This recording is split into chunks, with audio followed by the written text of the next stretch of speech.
Welcome to Blizzard Fire. We hope this video helps fire up your solution. You start by prepping precisely. Strip trim and covers so wallpaper lays flat and you avoid seams catching. Measure twice and add about 10% for pattern matching and mistakes, because accuracy saves time later. Once done, clean grease with a mild degreaser and sand glossy spots. Smooth walls let adhesive bond. Make your first vertical mark plumb with a level and transfer pattern alignment so your first strip sets the line for every piece that follows. You apply adhesive consistently from top to bottom. For pre-pasted paper, activate with water as instructed, while unpasted needs a smooth, even coat. Once the strip is ready, align the pattern at the top and hold the plumb line. Matching motifs at each seam prevents visible jumps.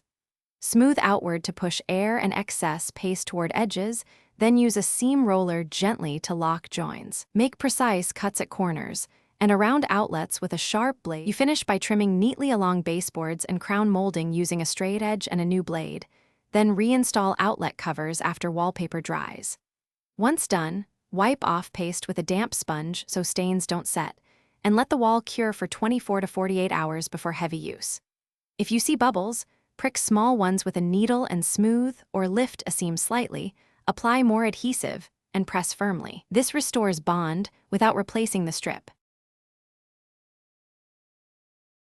Thanks for watching. If you found this helpful, don't forget to like and subscribe.